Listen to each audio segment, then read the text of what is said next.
Assalamualaikum warahmatullahi wabarakatuh.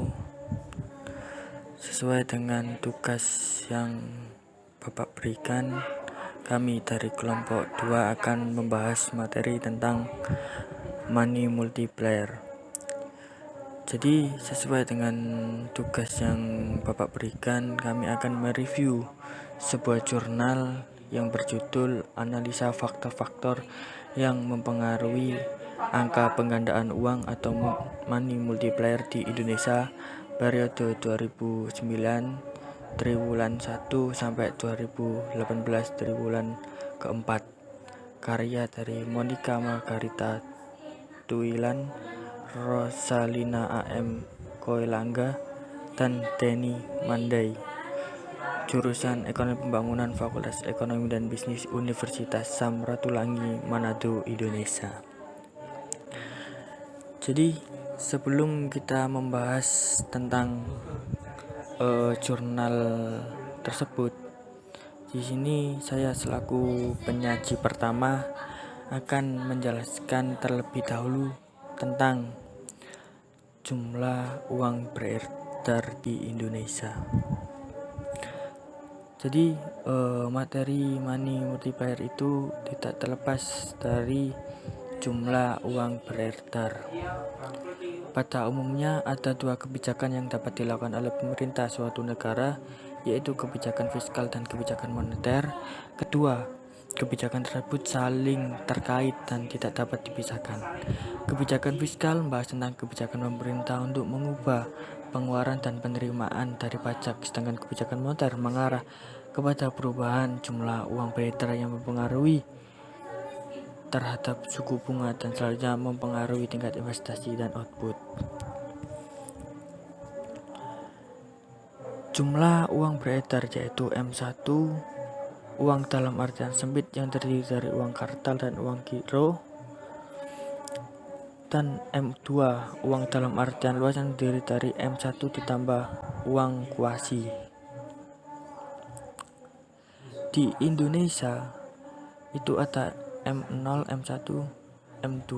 Apa itu M0, M1, M2?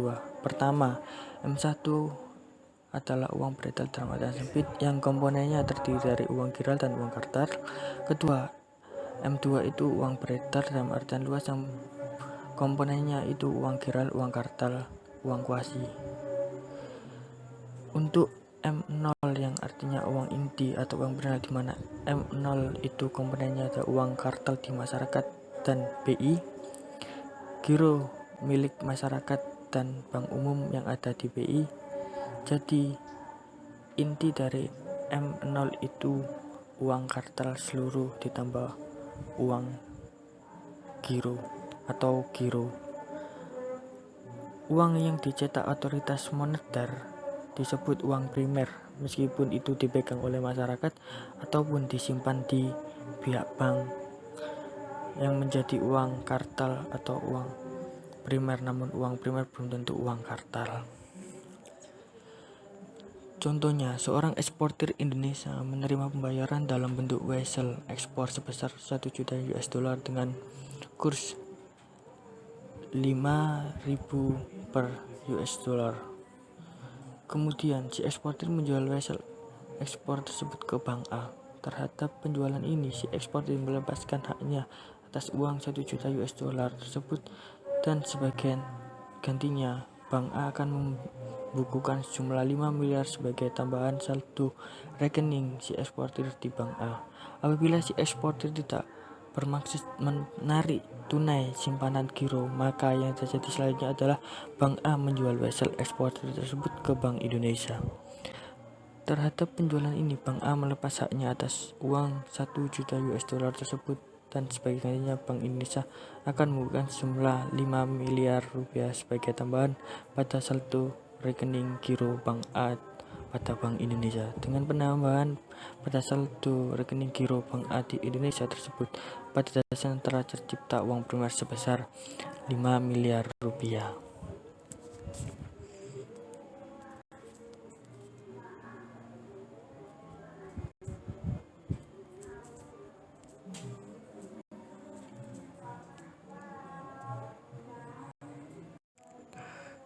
Sebelum membahas tentang perkenalan di slide kedua, saya sedikit menambahkan pengantar teori yang akan kita gunakan sebagai bahan untuk mereview jurnal yang sudah kami dapat.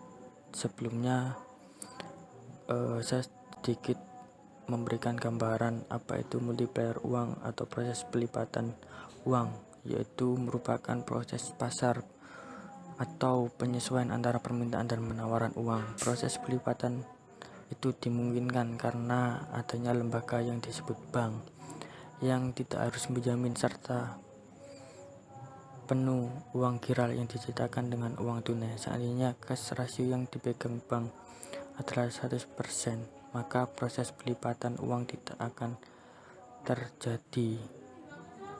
Implikasi kebijakan pemerintah dalam menciptakan uang inti yang dipegang masyarakat umum langsung menjadi uang kertas, sedangkan sisanya dipegang bank untuk sebagai cadangan bank, kemudian melipatkan diri menjadi uang giral. Pemerintah memperbolehkan uang yang dimiliki bank dipinjamkan kepada orang lain dengan syarat LDR, Loan to Deposit Ratio. LDR adalah rasio antara besarnya seluruh volume kredit yang disalurkan oleh bank dan jumlah permintaan dana dari berbagai sumber. Proses multiplier uang adalah efek penggandaan pada bank, di mana bank sebagai faktor penting pada world financial flow. Di slide kedua ini saya akan memperkenalkan seluruh anggota kelompok kami. Yang pertama, perkenalkan, saya Ahmad Syahidi Rojali, kedua Pratama Nur Febriadi, ketiga Prafa Rasma Hanum Ara, keempat Siti Nikmati Sadia, kelima Nur Fitri Hanum Sari, keenam Siska Rohmawati, dan yang terakhir yaitu Nia Rohmatul Umah. Di slide ketiga ini kita akan bahas tentang abstrak dari jurnal yang sudah kita review. Jadi abstrak pembahasan pada jurnal yang kita review itu yaitu membahas tentang otoritas moneter yang dilakukan oleh bank sentral yang mempunyai wewenang penuh dalam menentukan kebijakan moneter yang nantinya akan mempengaruhi dan mengendalikan jumlah uang beredar di masyarakat. Faktor perilaku yang mempengaruhi perubahan jumlah uang beredar yaitu perilaku bank umum dan perilaku masyarakat selain adanya kebijakan bank sentral. Jadi di dalam abstrak ini kita akan membuat gambaran umum, yaitu uang yang diciptakan bank sentral dan bank umum tidak sepenuhnya untuk uang kas atau likuiditas, namun untuk meningkatkan potensi dan mencapai tujuan perlu untuk mengendalikan kembali uang tersebut. Jadi hal yang penting yang akan kita bahas di dalam jurnal ini yaitu konsep tentang money multiplier atau angka penggandaan uang sebagai bahan untuk mengendalikan dan menjaga kestabilitasan ekonomi di suatu negara. Di dalam abstrak ini ada 4 kata kunci, yaitu money multiplier, currency ratio, reserve ratio, time and saving deposit ratio. Itulah kata kunci yang akan menjadi bab pembahasan utama di dalam jurnal yang berjudul analisis faktor-faktor yang mempengaruhi angka penggandaan uang atau money multiplier di Indonesia periode 2009 triwulan 1 sampai 2018 triwulan keempat. Di sini uang inti atau uang primer merupakan inti dari proses penciptaan uang beredar. Uang inti adalah seluruh uang yang dikeluarkan bank sentral ditambah simpanan dalam bentuk rekening koran milik bank-bank atau masyarakat pada bank sentral. Uang inti diartikan juga penjumlahan antara uang kertal dan cadangan bank.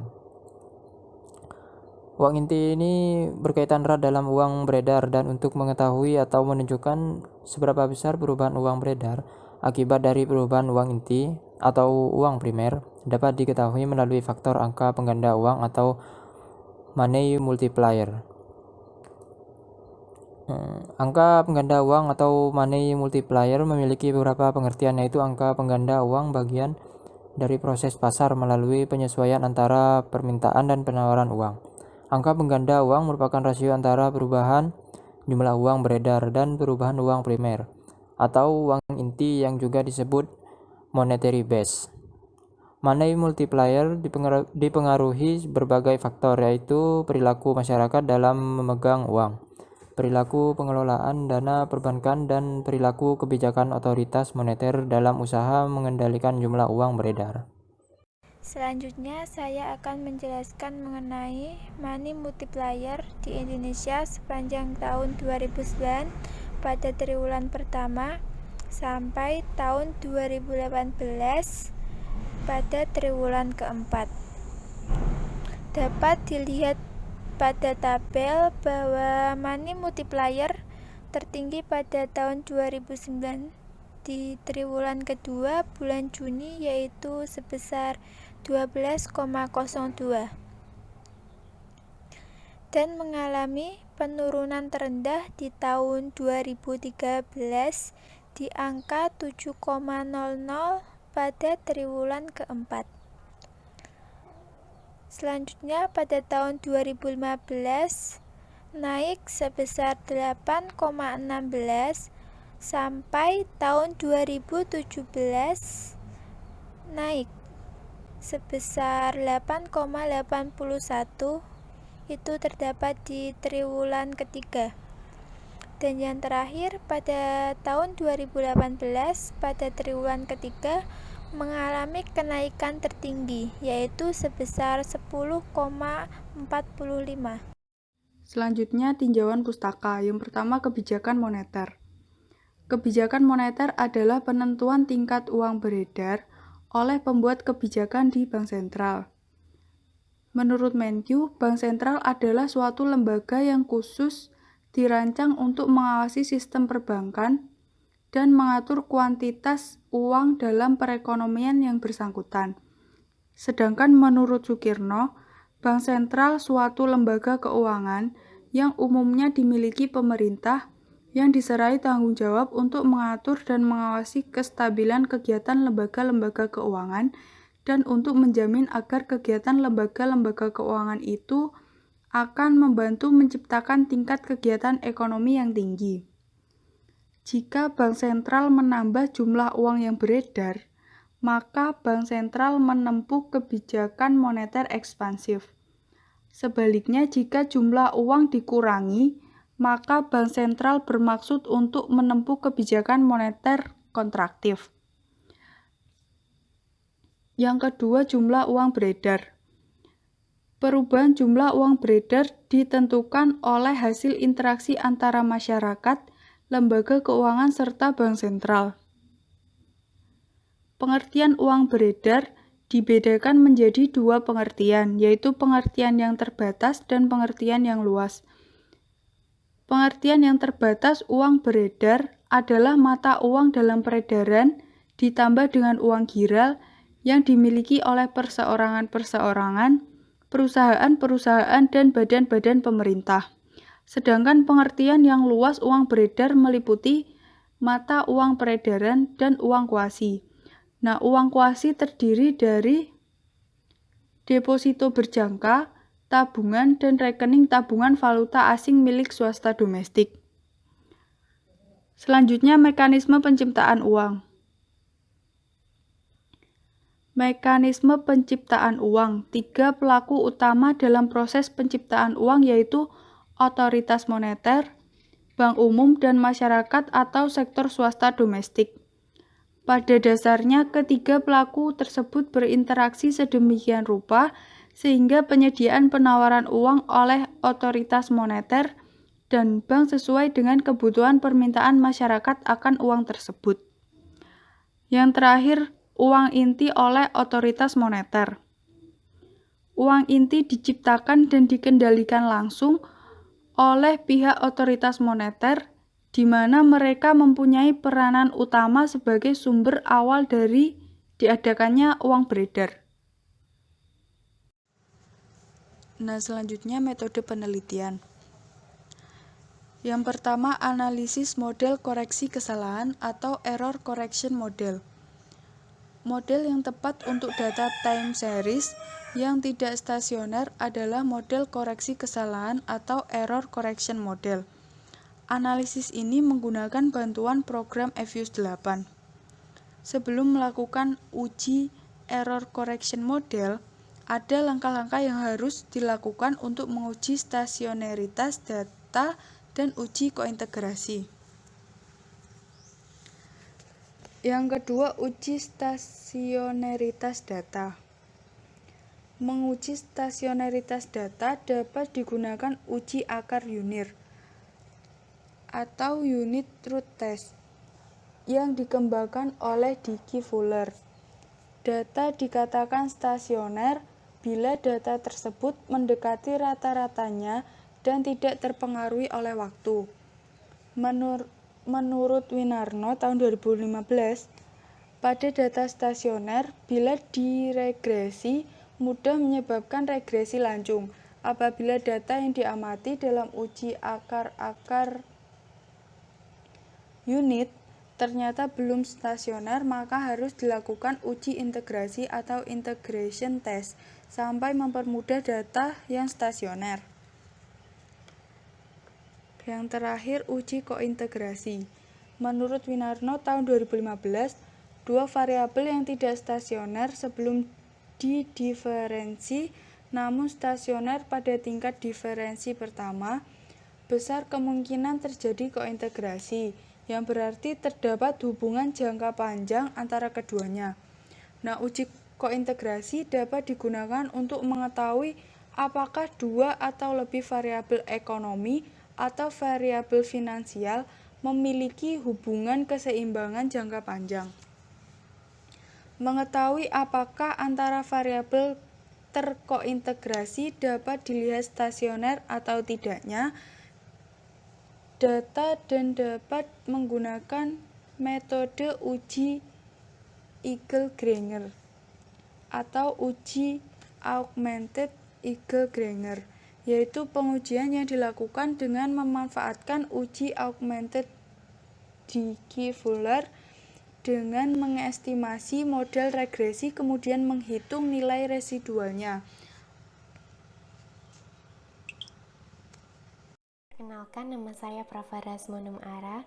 Di sini saya akan menjelaskan tentang hasil pembahasan jurnal yang telah kami pilih, di mana hasil pembahasan kali ini ada 4 uji. Yang pertama, uji stasioneritas data.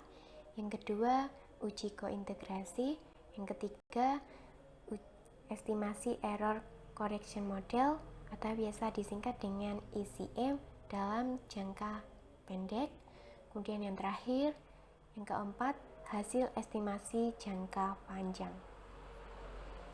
Di sini saya akan menjelaskan terlebih dahulu uji stasioneritas data. Pada penelitian ini menggunakan metode augmented Dickey Fuller atau biasa disingkat dengan ADF. Jika nilai ADF lebih besar dari nilai kritis Meskinnen, maka data bisa disebut stasioner. Uji akar unit dilakukan satu persatu pada setiap variabel. Nah, variabel ini meliputi MM, CR, RR, TR yang diteliti dengan menggunakan pengolahan data EVIUS 8. Ternyata pada hasil uji stasioneritas data pada tingkat 1 difference terlihat bahwa semua variabel sudah stasioner. Hasil pengujian ini nilai ADF lebih besar daripada nilai Meskinnen. Nah, kita bisa lihat dari tabel bahwasanya benar variabel MM, CR, RR, TR pada ADF lebih besar dibandingkan nilai kritis Meskinnen baik dari 1% 5% maupun 10%. Maka jika sudah stasioner pada uji stasioneritas data, maka dapat dilanjutkan pada tahap uji kointegrasi. Oke, tahap yang kedua yaitu pada tahap uji kointegrasi, di mana uji kointegrasi ini merupakan tahap kelanjutan dari uji stasioneritas data yang tadi. Uji kointegrasi untuk mengetahui apakah data yang kita gunakan berkointegrasi atau tidak. Variabel yang berkointegrasi artinya terdapat hubungan yang stabil dalam jangka panjang, dan apabila variabel tidak berkointegrasi, artinya tidak ada keterkaitan dalam jangka panjang. Nah, ternyata hasil uji kointegrasi menunjukkan nilai ADF yang dihasilkan lebih besar dari nilai kritis kemiskinan, artinya residual atau berkointegrasi dan memiliki hubungan jangka panjang. Nah, bisa kita lihat pada tabel. Nah, variabel ACT lebih besar nilai ADF dibandingkan pada nilai kritis kemiskinan, ya, baik dari 1%, 5% maupun 10%. Maka setelah data uji kointegrasi ini ternyata berkointegrasi, maka dapat dilanjutkan pada tahap estimasi error correction model atau biasa disingkat dengan ECM dalam jangka pendek. Pada hasil pembahasan, dengan menggunakan estimasi error correction model atau jangka pendek, dalam tabel tersebut dijelaskan berdasarkan perbandingan F statistik dengan F tabel pada tingkat keyakinan 95%. Diperoleh bahwa F statistik 82,39358 lebih besar dari F tabel, yaitu 2,61, maka H0 ditolak dan H1 diterima, yang artinya secara statistik semua variabel independen secara simultan berpengaruh signifikan terhadap perubahan money multiplier Indonesia dalam jangka pendek. Ketika masyarakat meningkatkan rasio uang kartal secara deposito dengan mengkonversi deposito ke uang kartal akan mendorong penurunan rasio yang terlalu besar dan tidak baik pengaruhnya terhadap money multiplier.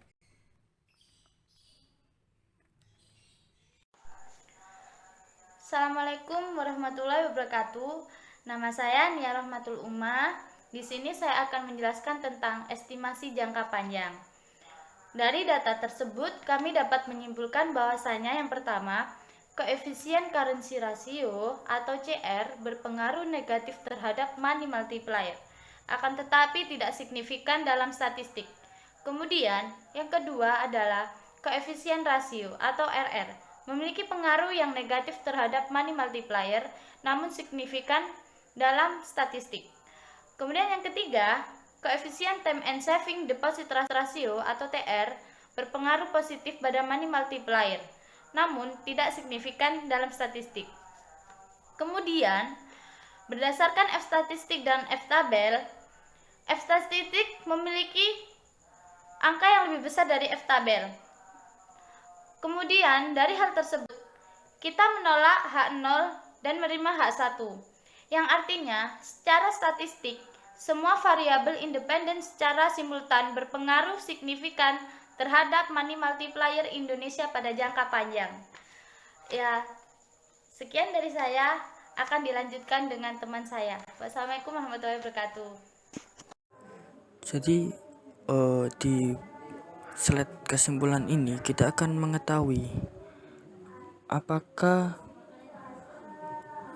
reserve ratio dan time and saving deposit ratio berpengaruh signifikan terhadap money multiplier atau biasa disebut dalam jangka pendek, dan dalam jangka panjang kita akan mengetahui reserve ratio yang berpengaruh signifikan terhadap money multiplier. Jadi di bab ini kita akan mengkaji dan mengetahui hasil dari beberapa metode yang dalam jurnal ini uji.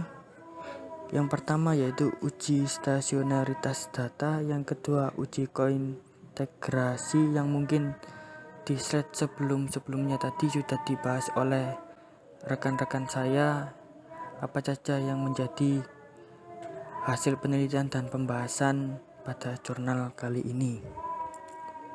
Mulai dari uji stasionaritas data sampai kita mengetahui estimasi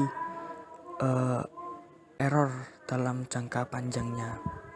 Jadi kesimpulan yang dapat kita peroleh yaitu reserve ratio dalam jangka panjang dan jangka pendek berpengaruh negatif dan secara statistik signifikan terhadap money multiplier di Indonesia. Yang kedua, currency ratio dalam jangka panjang berpengaruh negatif sesuai dengan teori, namun secara statistik tidak signifikan terhadap money multiplier.